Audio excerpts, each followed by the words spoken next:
Welcome to Tailor Made Chaos. On this podcast, we'll bring you some of the highest flyers and most interesting people in and around the fitness industry. We'll talk and laugh with CEOs, franchisee groups, exercise specialists, and to those who work in sales and marketing, and will share their insights and knowledge of all things related to the business of fitness. Love what you hear? Make sure you like and subscribe to keep up to date. On with today's show, proudly brought to you in conjunction with Fit Into Shape, a small but dedicated team of fitness industry professionals, delivering on all of your fitness equipment and gym design needs.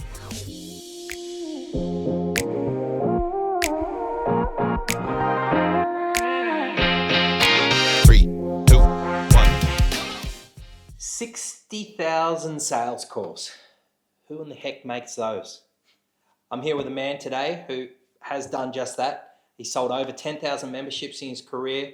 He's built a global consulting and marketing agency. He's also probably one of the most humble and quietly spoken people I know. Welcome to the show, Jacques Marais. I even said it right. Fortunately, the only reason I did, I would have said Jacques Marais, but because we started with opening your name and how to say it, I've nailed it. Welcome to the show. Thank you. Thanks for having me. Mate, other than my wonderful introduction, just tell us a little bit about yourself. Where are we? Why are we here? Yeah. Look, well, we met. I can't even remember how many years exactly, but it was through 5 years ago. Let's check my memory and see how many drinks have killed it. Yeah, all the coffees. Yeah. Yeah, we're through marketing a Pilates studio. I was busy launching. Yeah. We had a call and I got in there and we did your pre-sales. Yeah, I was one of the 60,000 calls, but it was a return call. Yeah, it was a return call. It was an easy one. It was an easy one, that's right. I was an easy lead. Yeah. Mate, we're sitting down in your beautiful house at the Gold Coast. Life couldn't be better by my humble opinion. Yeah, life's good. Thanks for coming. I appreciate it. So what are you doing now? Right now, there's a few things that I'm doing. So right now, I run advanced coaching, and we're fitness specialists and marketing consultants within the fitness industry. And I own 2 gyms over in New Zealand as well. Okay, so in layman's speak, what does fitness market consulting So we help gyms to grow through lead generation and sales support. Yeah. Which was how we came across one another when I was doing the Pilates studio. So, mate, as always, I like to get to understand how people come to be and how they got to where they are in the industry. Mate, as a kid, where did you grow up? Yeah, I grew up in South Africa originally. Okay. So from a very small factory town in South Africa called Uitenhage, where my dad, my uncle, my whole family worked with Volkswagen. And so I was born there, and at 8, we moved to Singapore. So my dad got an opportunity in Singapore. So I moved to Singapore, learned to speak English in Singapore, did all of my schooling in Singapore. And then at 18, I moved here by myself and just never left. Okay. So, mate, without rushing sort of through, because, it's good to understand, what type of kid were you? Were you a sports kid? Were you... Yeah. I was the person that tried the hardest with the lowest results. Typically speaking, love sports. I grew up as a gymnast. Did gymnastics for many, many years and then played rugby. Okay. And then moved to Australia initially to try and pursue rugby to see if it could go anywhere, which it eventually didn't. And that's when I started my businesses. Okay. So being South African, obviously lekker. Yeah. It's good to... that's about my only South African that I speak. But... natural to grow up playing rugby. Yeah. Gymnastics doesn't seem that natural. It was a family thing. It was a small town. I didn't even play rugby until I probably grade 9 or 10. That's when I really started in rugby and started taking it seriously. Before that, it was mostly individual sports, and gymnastics was the main one. Yeah, cool. And mate, were you like a scholar? Were you good at school? No. I tried to be good at school. I was definitely not the rebellious type at school, but in grade 10, end of grade 10, they asked me to finish up at the school.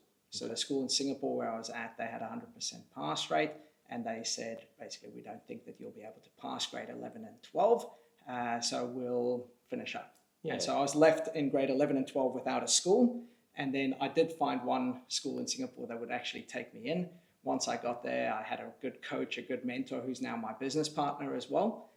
So he developed me as a person in many different ways, but we played some good rugby together. We represented Singapore together. We traveled international for rugby together. The old school then obviously tried to get me back onto a scholarship, which I rejected. And then from there, there's a whole bunch of kind of funny scenarios that played out from that, because, you know, the school where I finished up, many years later when I started working with the F45s, I ended up consulting and opening and launching a gym in New Zealand for teachers that moved from that school in Singapore to New Zealand to open up these gyms, and I was helping them run their business. Wow. So I pre-launched them, and we worked together for, I think it was probably 7+ years. Yeah. So obviously there's a bit of stuff to cover between here and there, but you know, it really goes to show how small this world is, and you know how, I hate the word ancestral, but how ancestral some things in our fitness industry can be too, right? It can be. Let's go more with a family approach. Yeah, that's right. But it is a very tight-knit community, and everybody knows everybody. So I've seen so many different companies try to enter the fitness industry, you know, burn a couple of bridges over the course of 2 or 3 years and exit. You know, next year will be my 20th year in the fitness industry. So, you know, I've been lucky or fortunate, or I mean, humbled enough to actually stay in it and never burn bridges and keep good relationships. And you're an example of this too, and you get to be here. So. Yeah, exactly.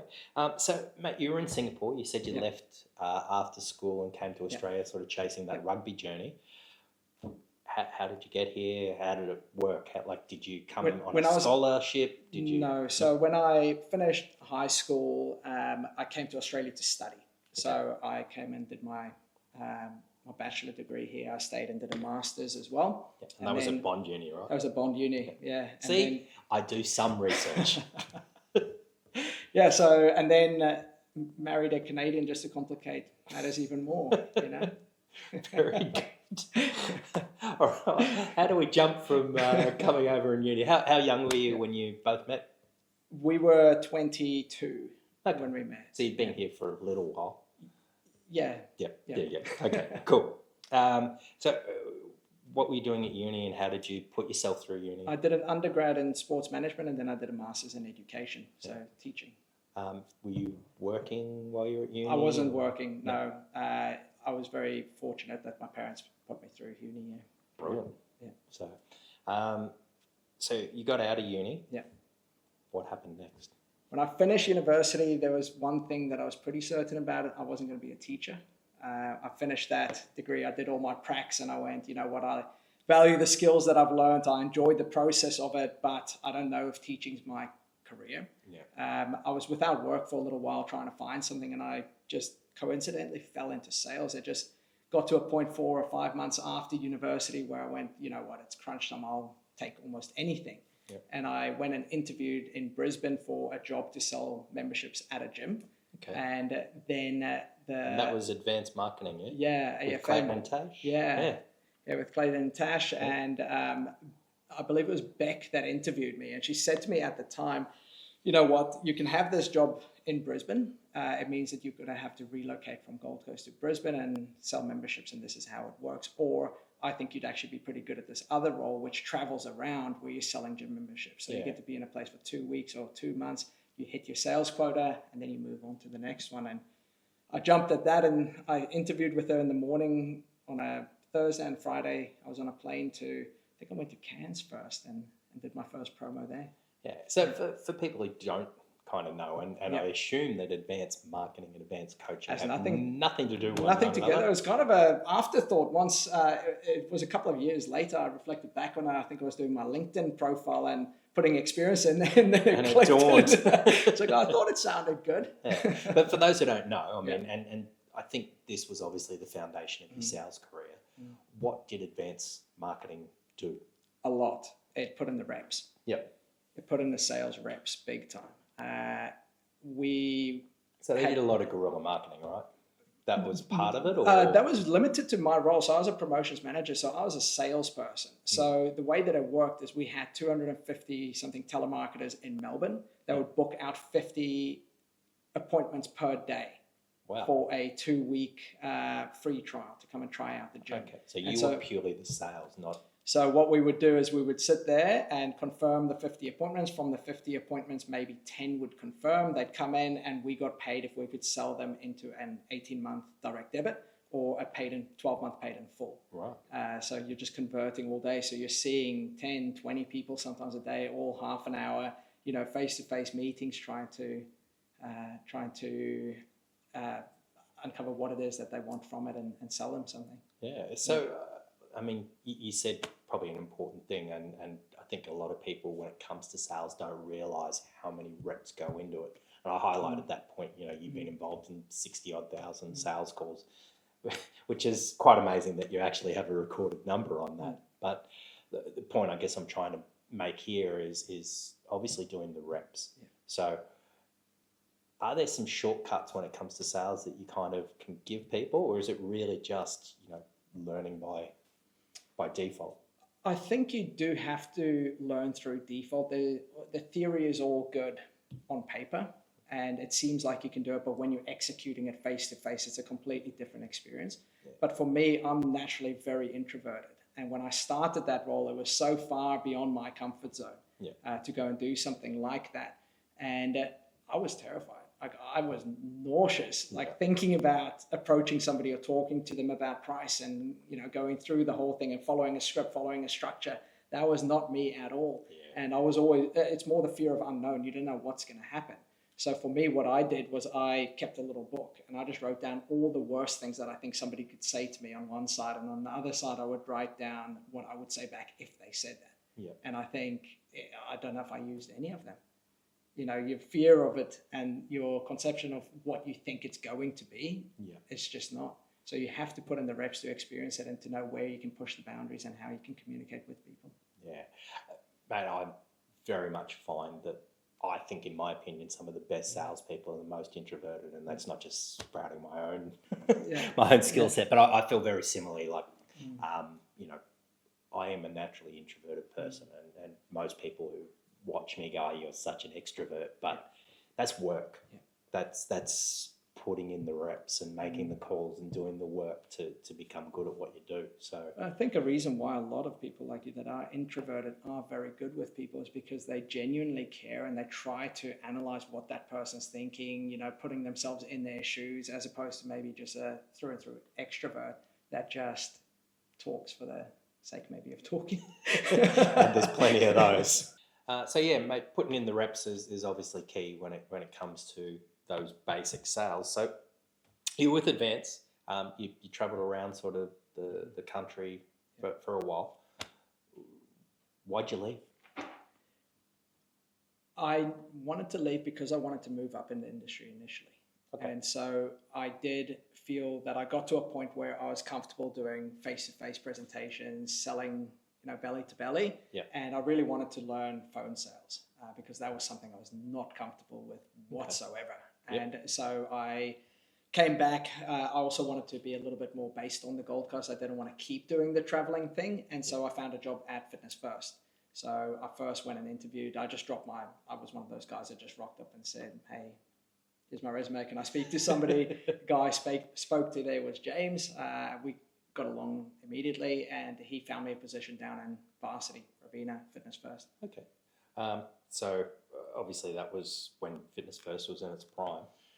Yes. Well, it felt like that was that sort of period where it was, that upper echelon of club, and certainly on the Gold Coast, it hadn't been there that long. Yeah. But that's the second site, the Varsity site, wasn't it? Yes, it was. Yeah. So talk to me about that.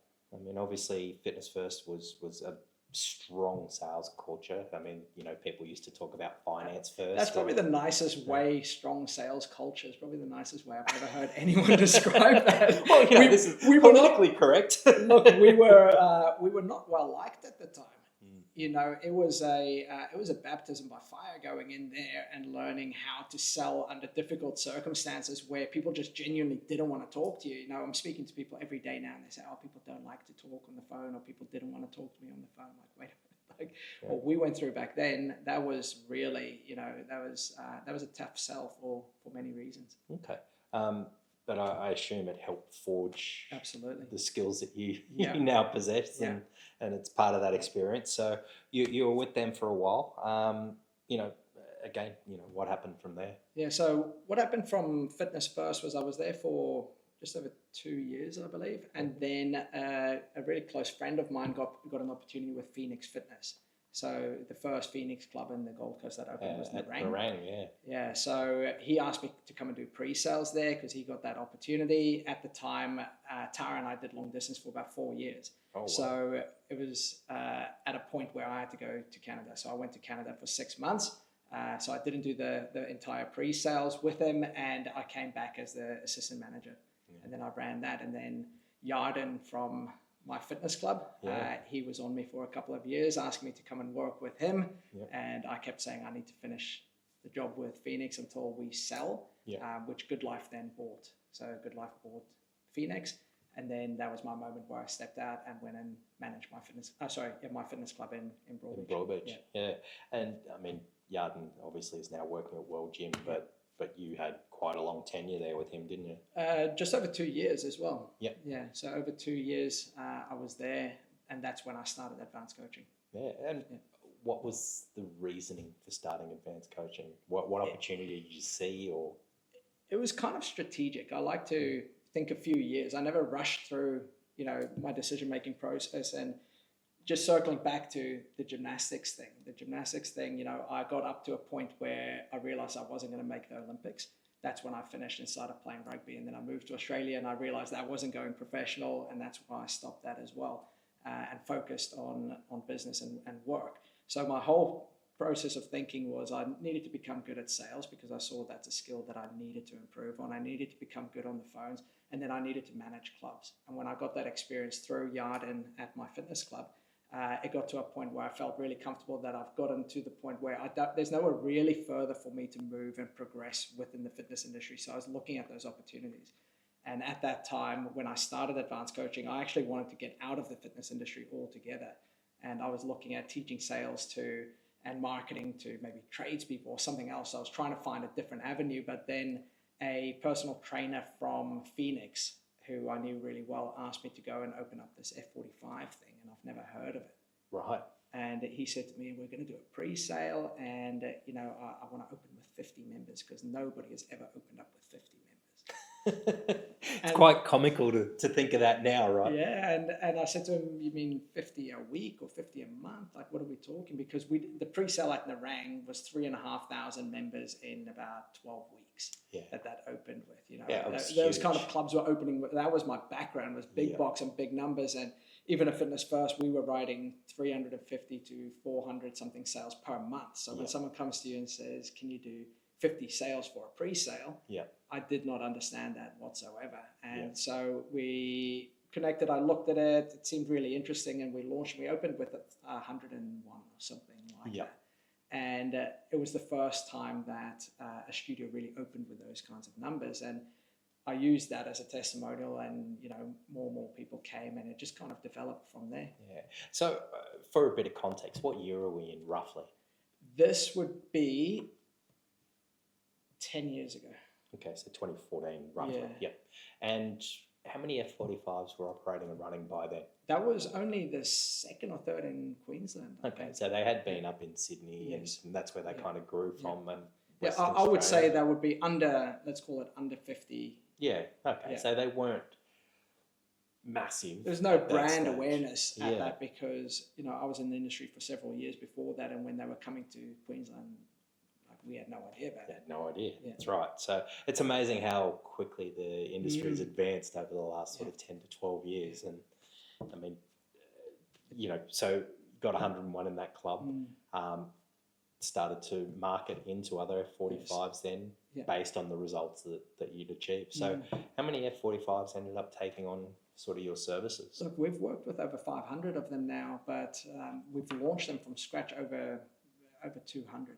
Yeah, we've launched from start to past pre-sale. Yeah, and did you become like their preferred supplier, or was it just a word of mouth? I was never a preferred supplier. Yeah, I was never a preferred supplier. It was really through word of mouth, and the services that we were offering and the support that we were giving was really based off a lot of the knowledge that we learned through big box gyms and how fitness businesses operate, because when these F45s are coming through in small box gyms in general, there's no real structure to them at all. No. So, well, they were practitioners, generally exactly. speaking. Yeah. I mean, not all, but generally speaking, Yeah. a lot of the boutique studios are great practitioners and not necessarily great Correct. business people. Yeah. So Exactly. So we found a nice sweet spot in there, and then since then, we've branched off into BFTs and a few other franchises and some independents as well. yeah. So F45 has taken you now globally. So I've seen you've gone over to studios in the US. Yeah. You touched on, much earlier in the conversation about New Zealand. Yeah.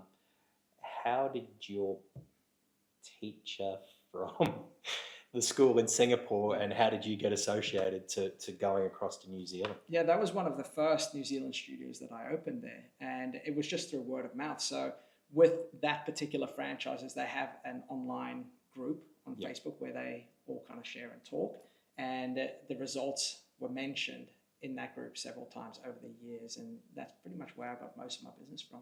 Yeah, cool. Yeah. So why did you decide to jump in the trenches and open some studios? Because it's what I love.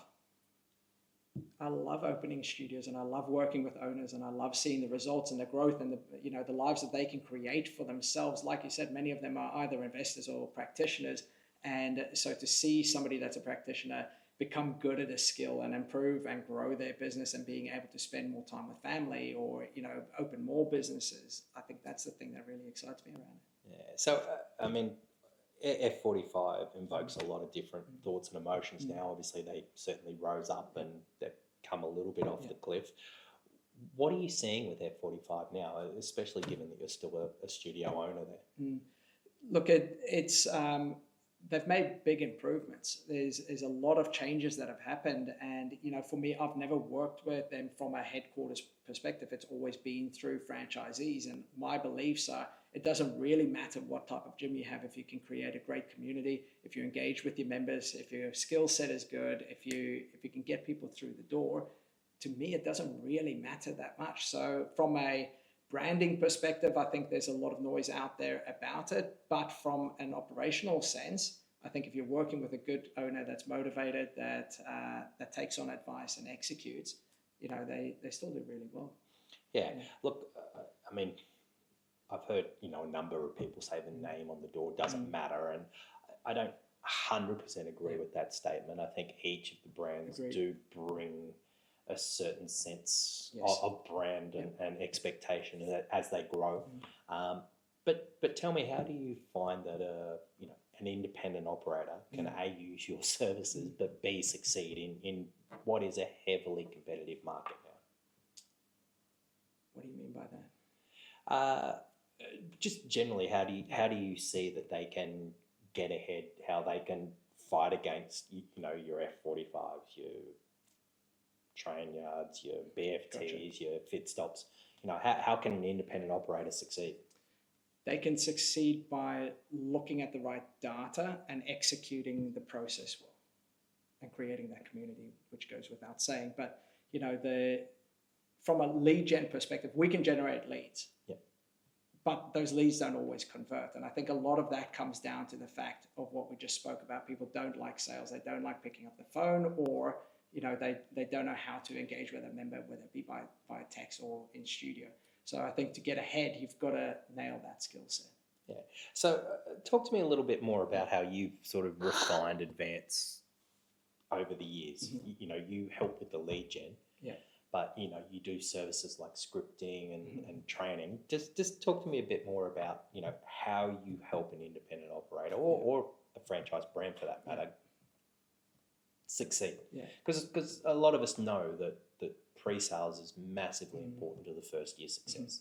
If you have a low pre-sales, you're going to be pushing shit uphill basically to get to the numbers within the first year. Whereas a strong pre-sale is going to set the foundation for the club to grow from. Correct.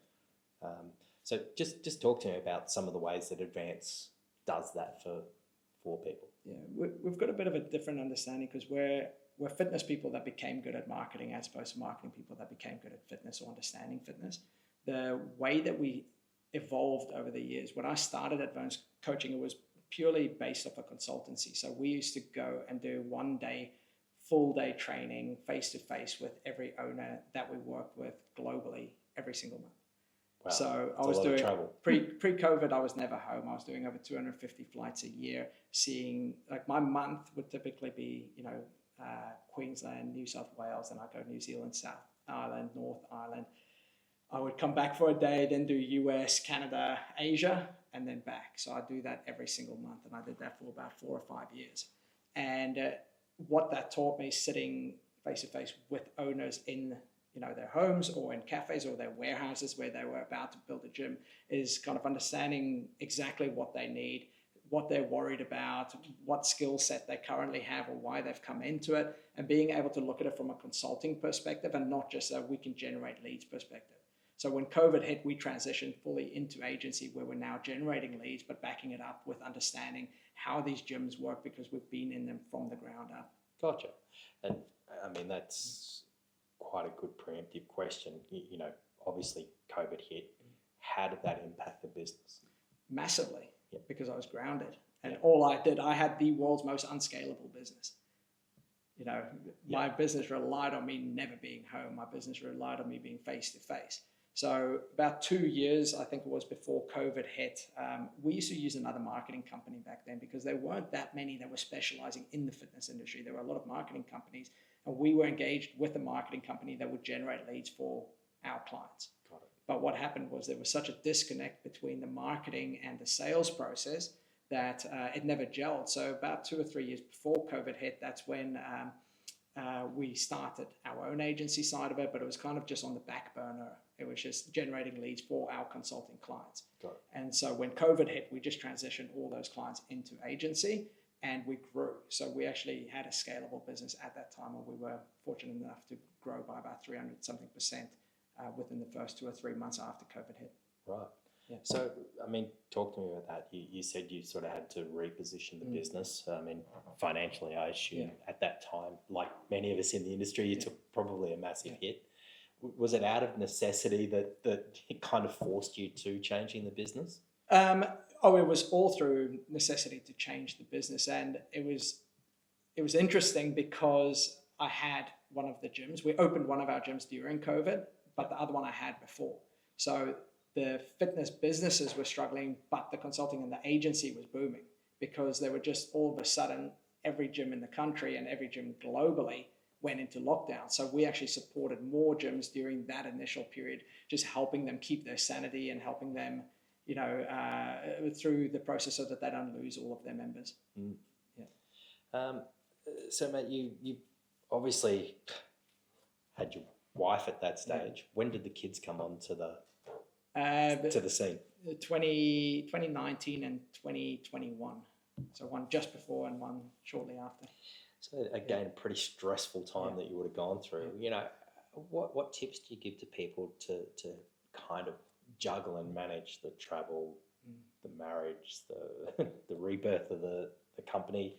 Man, that's a pretty resilient person sitting in front of me, but talk to me about it. For me, it's just compartmentalizing it. Yep.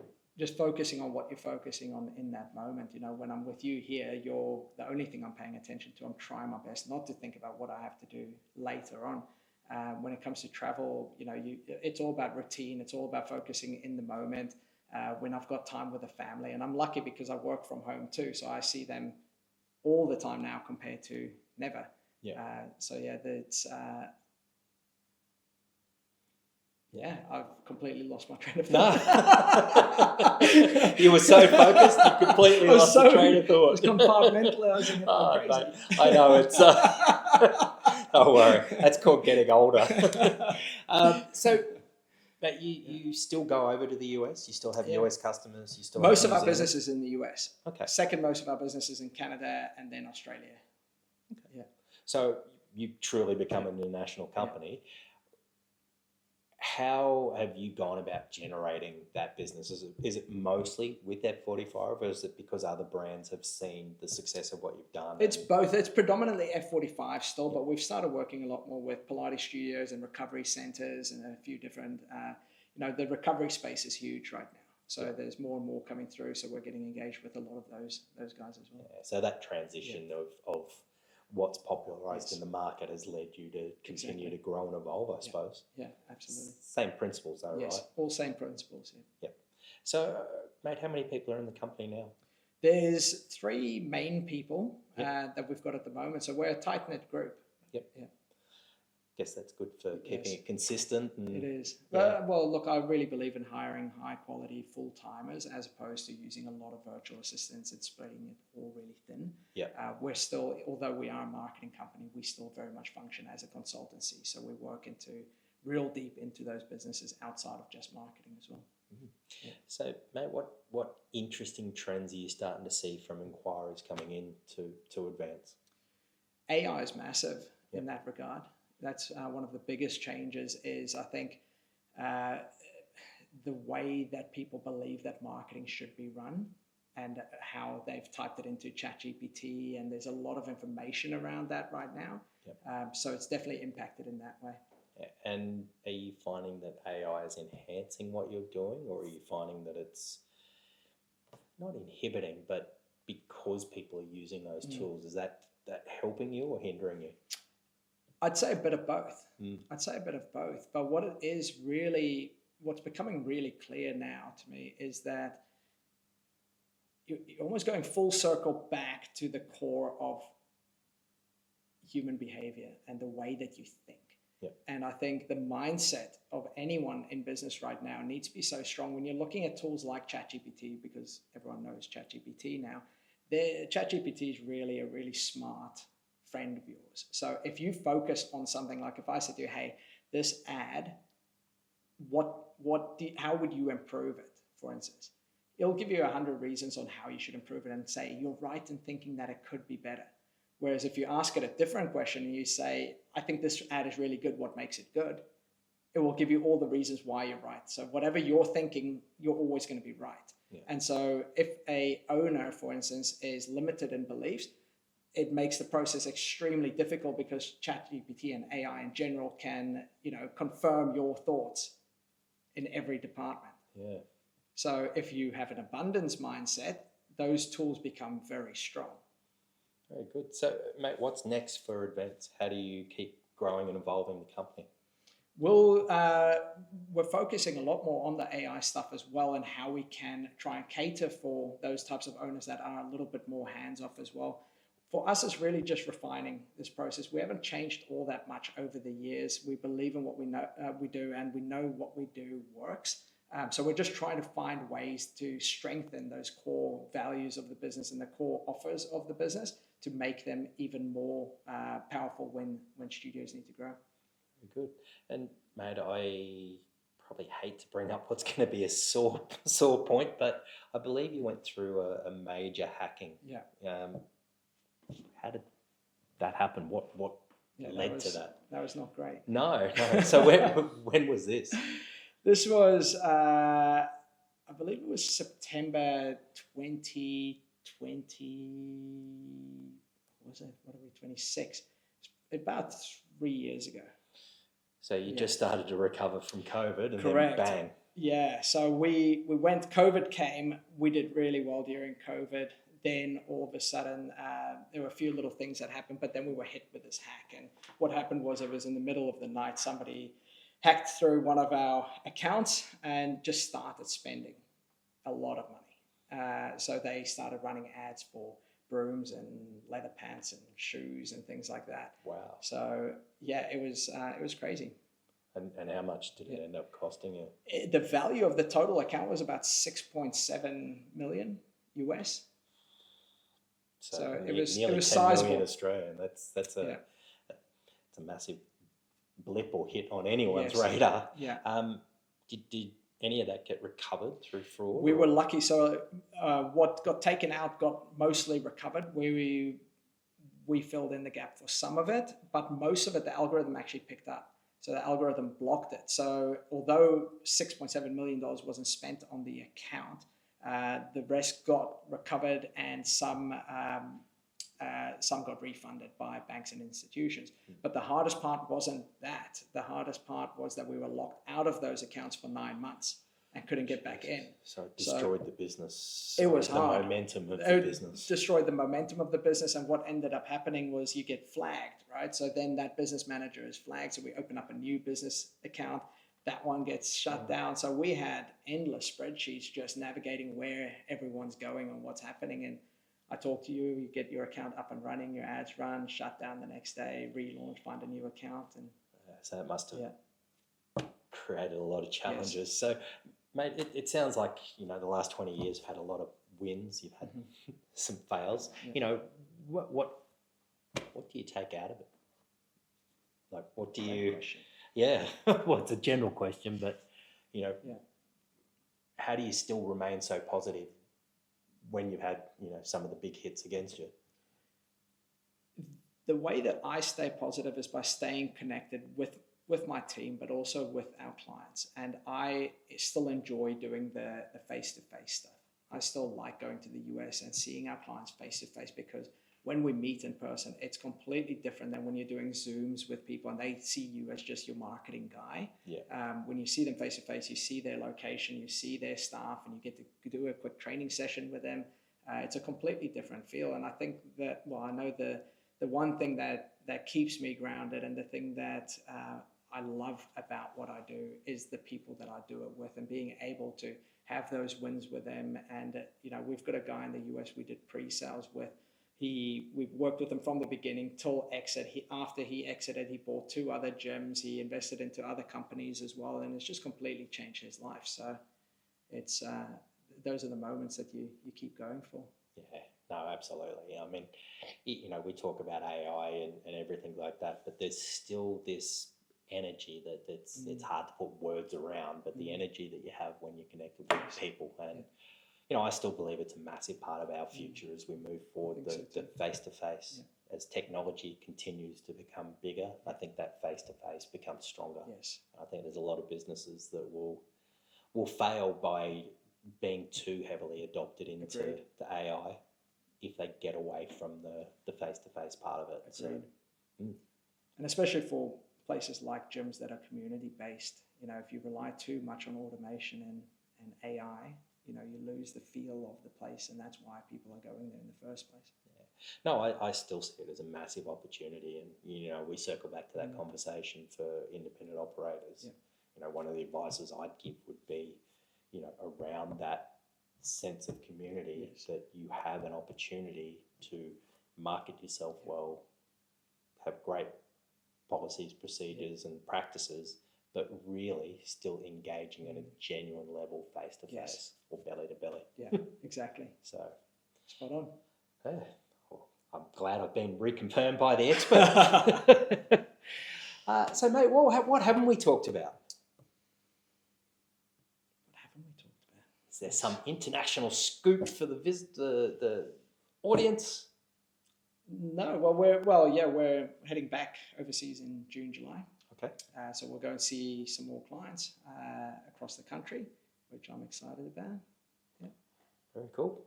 So it's obviously part of your strategy moving forward is to still keep every year we'll do that. Yeah. We do that, and it's not to gain more business or to do anything other than to connect. For me, I get a lot of energy out of seeing your work pay off as well. We work with people virtually. You see the results on paper, but when you go there and feel the product and actually see the people in real life, it's a totally different. Oh, absolutely. And, I think going out and experience different facilities and different gyms, boutiques and operations in different countries just leads to, a higher sense of credibility from you as well. Yeah. A gym is not a gym in another country. You go up into parts of Asia and the operations are quite different to the operations in the US and the UK and throughout Europe. I think, those experiences help you be better at what you do as well. So it gives you a lot of new ideas. And, we've opened up in Asia. We've done Chiang Mai, we've done Malaysia, Singapore. And, there are some of those gyms that don't have debiting systems. So you've got some real challenges with how you structure that kind of business, and you learn from those experiences, and sometimes you can fix it, but sometimes you can't, and you can take some of those learnings on. Yeah, So, I mean, an interesting point you talk about, you know, throughout Asia, they're just starting to get some debiting systems into some of those countries. You know, how does that change your process? Obviously, you know, your studios, how are they doing their billing, you know, up in there, the boutiques? Yeah, so, well, they don't a lot of the time. So a lot of them are cash businesses, and they pay maybe 12 months up front or have a monthly, you know, payment schedule that they either deposit directly into banks, but there's not too much that you can do in a lot of those cases. So it must make pre-sales a very different beast in those countries. Well, it is, because we would often open with 100 or 200 something members, and then the next month they've got to start asking all those people for money again. So, yeah. So retention becomes slightly different, I suppose. Big time. I guess that's where that focus on community becomes even bigger. Yes. Very cool. Well, mate, as always, you know, I think your skill set is second to none. You know, your passion and just genuine interest and concern for people is huge. So, mate, thank you for everything you do. Thanks, mate. So appreciate it. Cheers, mate. Thank you.